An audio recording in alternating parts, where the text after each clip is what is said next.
Assalamualaikum warahmatullahi wabarakatuh. Salam sejahtera buat kita semua. Perkenalkan, nama saya Ica Lintang Permani. Pada kesempatan kali ini saya akan mempresentasikan artikel yang berjudul Penentuan Kualitas Air Sungai Menggunakan Metode Fadi Sugeno. Yang pertama yaitu ada pendahuluan.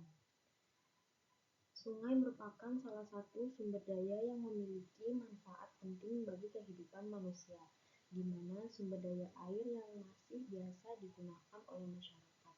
Karena banyaknya aktivitas juga dapat menimbulkan perubahan pada kualitas air sungai, sehingga kualitas air sungai juga perlu diperhatikan. Kualitas air menunjukkan ukuran dan kondisi air relatif terhadap kebutuhan biota air dan manusia.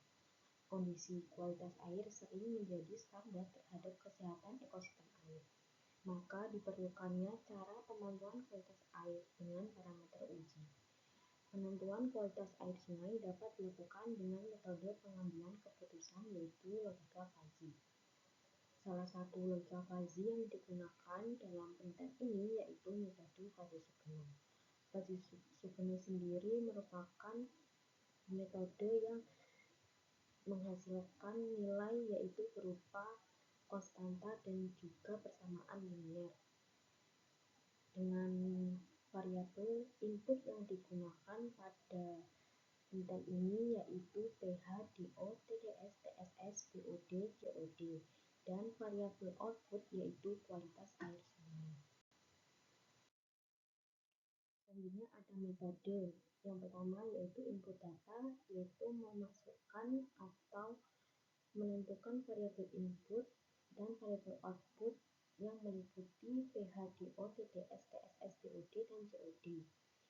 Sedangkan variabel outputnya yaitu berupa kualitas air sungai, di mana pada setiap variabel diklasifikasikan ke dalam 3 himpunan Fuzzy, yaitu pH, ada asam netral basa, kemudian untuk DO, TDS, TSS, BOD, dan COD yaitu baik, sedang, buruk. Kemudian untuk variabel kualitas air sungainya atau variabel output terdiri dari baik, sedang, dan buruk. Kemudian ada kualifikasi yaitu menentukan fungsi keanggotaan pada setiap variabel input yang diklasifikasikan dengan menggunakan fungsi keanggotaan yaitu fungsi keanggotaan trapesium. Yang selanjutnya ada aplikasi fungsi implikasi yakni menentukan nilai yang diperoleh dari hasil fasifikasi. Kemudian ada defasifikasi yaitu merupakan tahap yang dilakukan untuk memperoleh nilai output dengan nilai rata-rata terbobot. Kemudian ada pengujian akurasi yaitu membandingkan dengan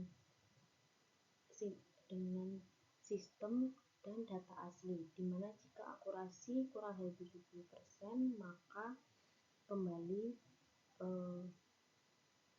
menentukan falsifikasinya. Yang terakhir yaitu analisis hasil, yaitu menentukan hasil yang dilakukan dan mengapa hasil tersebut menjadi hasil penelitian ini. Kemudian tahap pertama yang dilakukan yaitu pembentukan himpunan Fuzzy atau menentukan fungsi keanggotaan pada setiap variabel. Hasil yang diperoleh dari menentukan fungsi keanggotaannya di mana pH itu masih nilai 0, netral itu 1, basa 0. Kemudian DO 1, sedang 0, dan buruk 0, dan sampai COD di mana baiknya 1, sedang 0, buruk, dan 0. Kemudian untuk tahap kedua yaitu aplikasi fungsi implikasi, yaitu pada tahap ini yang bernilai tidak 0 dilakukan perhitungan, yang bernilai 0 tidak dilakukan perhitungan. Pada tahap ini terus 244 menghasilkan nilai yaitu pH is neutral, NDO is baik, TDS is baik, TSS is baik, BOD is baik, COD is baik, dan kualitas air baik yaitu masih nilai 1 dengan nilai Z-nya yaitu sama dengan 1. Kemudian tahap ketiga yaitu defasifikasi, yaitu mengubah nilai fuzzy menjadi nilai Gibbs kembali dengan metode yang digunakan yaitu rata-rata terbobot. Dari hasil defasifikasi menunjukkan hasilnya yaitu 1. Kemudian tahap terakhir atau tahap selanjutnya yaitu pengujian akurasi, yaitu membandingkan hasil program dengan data asli. Dari 60 data, terdapat 46 data yang sesuai, sehingga hasil yang diperoleh yaitu 76%, di mana dari hasil proses perhitungan yang dilakukan pemilihan nilai akurasinya yaitu sebesar 76%. Yang terakhir ada kesimpulan. Berdasarkan hasil dan pembahasan yang telah dilakukan, metode fuzzy dapat diterapkan dalam penentuan kualitas air sungai dengan variabel input yang digunakan yakni pH, DO, TDS, TSS, PUD, dan COD, serta variabel output yaitu kualitas air sungai. Aturan yang digunakan yaitu sebanyak 729 aturan. Dari hasil pengujian akurasi sistem diperoleh hasil akurasi sebesar 76% dari 60 data sungai di Kabupaten Sleman. Kemudian ini daftar pustaka yang saya gunakan atau sumber yang saya gunakan pada penelitian ini. Terima kasih.